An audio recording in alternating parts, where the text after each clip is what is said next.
ক্যাম্পাসে বেশ উত্তপ্ত পরিস্থিতি। 5 আগস্ট, সেখানেও 5 আগস্টের যে রাষ্ট্রীয় অনুষ্ঠান সেখানেও এক ধরনের উত্তপ্ত পরিস্থিতি। বিরোধী দলের যারা রয়েছেন তারা বয়কট করলেন সেই অনুষ্ঠান থেকে। সব মিলে জুলাই অভ্যুত্থানের এই 2 বছর সেটি একটু জানতে চাও। পাশে একটু যোগ করি একজনের মন্তব্য। ইসলামী আন্দোলন বাংলাদেশের আমির সৈয়দ মোহাম্মদ রেজাউল করিম বলেছেন, জুলাইয়ের গণ অভ্যুত্থান একটি নতুন সম্ভাবনা সৃষ্টি করেছিল, ক্ষমতার রাজনীতির কারণে সেই সম্ভাবনা নষ্ট হয়েছে বলে দাবি তার। আপনি কিভাবে দেখেন? ধন্যবাদ। আমরা বর্তমানে যেটি পরিলক্ষণ করছি সেটি আসলে নতুন প্রবণতা নয়, এটি আমরা অন্তর্বর্তীকালীন সরকারের সময় দেখে এসেছি। জুলাইয়ের কৃতিত্ব কার এবং জুলাইয়ের এক দফার ঘোষককে এই নিয়ে সেই পুরনো আমরা জানি যে অন্তর্বর্তীকালীন সরকারের সময় মাস্টার মাইন্ড ঘোষণা করা হলো যুক্তরাষ্ট্রে, যখন আমাদের পূর্ববর্তী যিনি অন্তর্বর্তীকালীন সরকারের প্রধান ছিলেন তিনি একজন ছাত্র নেতাকে গিয়ে যখন মাস্টার মাইন্ড হিসেবে পরিচিত করিয়ে দিলেন, তখন থেকেই কিন্তু জুলাইয়ের কৃতিত্ব কার সেই প্রশ্নটি আমাদের সামনে একটি রাজনৈতিক প্রশ্ন হিসেবে হাজির হয়েছে। এবং একটি নির্বাচন পরবর্তী সময়ে যখন রাজনৈতিক একটি সরকার ক্ষমতা প্রাপ্ত হলেন, জনগণের ম্যান্ডেটের মাধ্যমে, ভোটের মাধ্যমে নির্বাচিত হয়ে আসলেন, সেই প্রশ্নটি আমাদের সামনে আবারও হাজির হয়েছে। এবং তার মধ্যবর্তী সময় আমরা যেটা দেখলাম, জুলাইয়ের বিভিন্ন অংশীদার নানান ধরনের, এবং এটি আমাদের একটা বড় রাজনৈতিক প্রশ্নও বটে, নারী, সংখ্যালঘু, আদিবাসী, বিভিন্ন সম্প্রদায়কে জুলাইয়ের কৃতিত্বের ভাগিদার হিসেবে প্রথমত বাদ দিয়ে দেওয়া হয়েছে, ভুলিয়ে দেওয়া হয়েছে। এবং সেটি আসলে করেছেন আন্দোলনের যারা নেতৃস্থানীয় হিসেবে তৎকালীন সময়ে মিডিয়াতে, গণমাধ্যমে পরিচিত ছিলেন, তারাই সেই কর্মকাণ্ডটির সঙ্গে সরাসরি যুক্ত ছিলেন। আমরা দেখেছি এনসিপির নেতারা সোহরাওয়ার্দী উদ্যানের যে সমাবেশটি হয়েছিল নারী কমিশনের বিরুদ্ধে, সেইখানে উপস্থিত হয়ে তারা বক্তৃতাও পর্যন্ত দিয়েছেন। ফলে যখন গণঅভ্যুত্থানের সামনের সারির নেতৃত্ব যারা ছিলেন তারাই এই ধরনের এক্সক্লুশনারি অ্যাক্টিভিটিসে অংশ নেন, তখন প্রশ্ন তো নিশ্চয়ই থেকে যায় যে জুলাইয়ের অংশীদারিত্ব নিয়ে এক ধরনের ভাগ বাটোয়ারা সেটা তৈরি হয়েছে। এবং তারই কন্টিনিউয়েশন আমরা দেখতে পাচ্ছি এই নির্বাচন পরবর্তী সময়েও। আমরা কয়েকদিন ধরে, অন্ততপক্ষে সরকারের প্রায় 6 মাস অতিবাহিত হচ্ছে, বিগত কয়েক মাসে যেটা বিভিন্ন, specially I think civil society এবং আরও কয়েকটা মহলে আমরা খুব শঙ্কিত ছিলাম যে আসলে সরকারের বিরোধী দল কোথায় এবং বিরোধী দলের যে ভূমিকা, আমরা বিরোধী দলের ভূমিকা কোন অর্থে দেখি। একটা হচ্ছে রাজনৈতিক বিরোধিতা, সেটা এক ধরনের, আরেকটা পলিসিগত, ধরা যাক অর্থনৈতিক যে সিদ্ধান্তগুলো গ্রহণ করা হচ্ছে।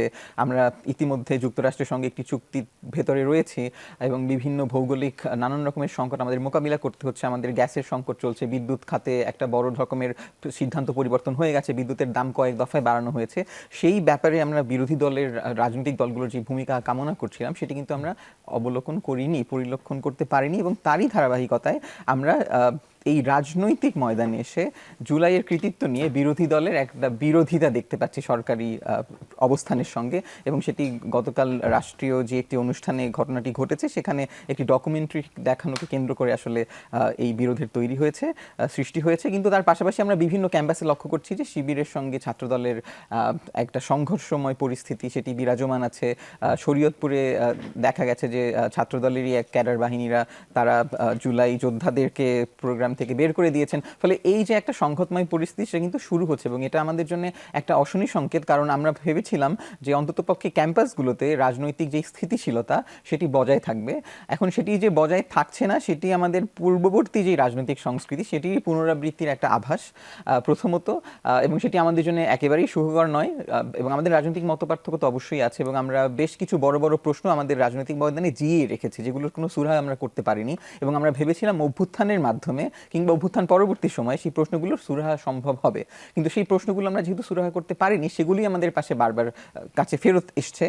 এবং একটি বড় সংকটই হচ্ছে যে ধরা যাক যুদ্ধাপরাধীর বিচার নিয়ে আমরা বাংলাদেশে একটি জনপ্রিয় আন্দোলনই তো দেখেছি, যেটি আপনি আওয়ামী লীগের একক কৃতিত্বের জায়গা থেকে কখনোই বলতে পারবেন না। আওয়ামী লীগ সেই আন্দোলনটাকে আসলে কুক্ষিগত করেছিল, ক্যাপচার করেছিল, শাহবাগের আন্দোলন একদমই কোঅপ্ট করেছে কমপ্লিটলি। কিন্তু আওয়ামী লীগ কিন্তু আন্দোলনটা শুরু করেনি এবং সেটি কিন্তু একটা জনপ্রিয় আন্দোলনও ছিল। আমরা তখন একদমই স্বতঃস্ফূর্ত জনস্রোত দেখেছি সেই আন্দোলনের ক্ষেত্রে। ফলে সেটি ভুলে গেলে চলবে না আমাদের। আমরা অনেকগুলো প্রশ্ন জিয়ে রেখেছি এবং দেখুন যে সেই একই রকমভাবে খুবই একটা বিচার বহির্ভূত হত্যাকাণ্ড, এই যে একটা পরিস্থিতি, আমরা তো যুদ্ধাপরাধীর সময় অবশ্যই সেটা একটা খুব গুরুতর প্রশ্ন, কিন্তু এর পরবর্তী সময়ে ধরা যাক আইন শৃঙ্খলা রক্ষাকারীকে বাহিনীকে ব্যবহার করে জনগণের উপরে যে হত্যাযজ্ঞ চালানো হলো জুলাই গণ অভ্যুত্থানের সময়, এবং আমরা তো আওয়ামী লীগের সেই প্রশ্নটাও মানে মীমাংসা করতে পারিনি, তাই না? আমরা নিষিদ্ধ করলাম। ঠিক একই রকমভাবে যখন জামাতকে যেমন করে নিষিদ্ধ করা হয়েছিল ঠিক আওয়ামী লীগ সরকারের পতনের খানিকটা সময় আগে।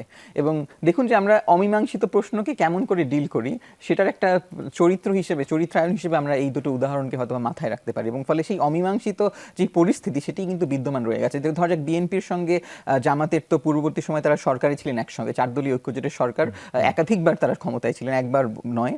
ফলে তাদের সঙ্গে কিন্তু একটা অতীত সম্পর্কের ইতিহাস রয়েছে, এবং আমরা দেখেছি আওয়ামী লীগের সময় বিএনপিকে কিন্তু জামাতের সঙ্গে অ্যাফিলিয়েটেড বলেই নানান রকমভাবে সমালোচনা করা হতো, হেয় করা হতো, এমনকি সেইমও করা হতো যে তারা যুদ্ধাপরাধের পক্ষের বা অন্যান্য যেই অ্যাসোসিয়েশনগুলো তাদেরকে আমরা সাধারণত আর কি দেয়া হতো আওয়ামী লীগের সময়, সেই তকমাগুলো তাদের ক্ষেত্রে ব্যবহার করা হতো কেবলমাত্র জামাতের সঙ্গে অ্যাফিলিয়েশনের কারণে। ফলে জামাত প্রশ্নটা কিন্তু আমরা অমীমাংসিত রেখেই দিলাম, এবং শেষমেশ দেখা গেল যে অন্তর্বর্তীকালীন সরকার তৈরি হবার ঠিক আগে সেনাপ্রধান যখন সভা ডাকলেন সেখানে জামাতের প্রতিনিধিকেও ডাকলেন, এবং আমরা কিন্তু জামাত কিন্তু তখন একটা নিষিদ্ধ ঘোষিত দল হিসেবে মানে রাজনৈতিক ময়দানে অন্তত পরিচিত। সেটা তো আওয়ামী লীগের নিষিদ্ধ, অবশ্যই আওয়ামী লীগের নিষিদ্ধ, মানে সেটি তো আদালত বা অন্য কোনো প্রক্রিয়ার মাধ্যমে না, নির্বাহী আদেশেই নিষিদ্ধ ছিল। নির্বাহী আদেশই নিষিদ্ধ ছিল, এবং সেই নির্বাহী আদেশের যে নিষেধাজ্ঞা সেটি মানে হঠাৎ করে কিভাবে উবে গেল সেটাও একটা বড় প্রশ্ন আর কি। মানে আমরা ধরে আওয়ামী লীগকে যেমন করে নিষেধাজ্ঞা দেওয়া হয়েছে, আওয়ামী লীগ তো একটা নিষিদ্ধ দল বর্তমানে, মানে এই প্রক্রিয়ার মাধ্যমে নিষেধাজ্ঞা দেয়া হলে সেটি আবার যে কোনো সময় উবে যেতে পারে, সেটি একটি প্রক্রিয়ার কথা বলছেন। অবশ্যই।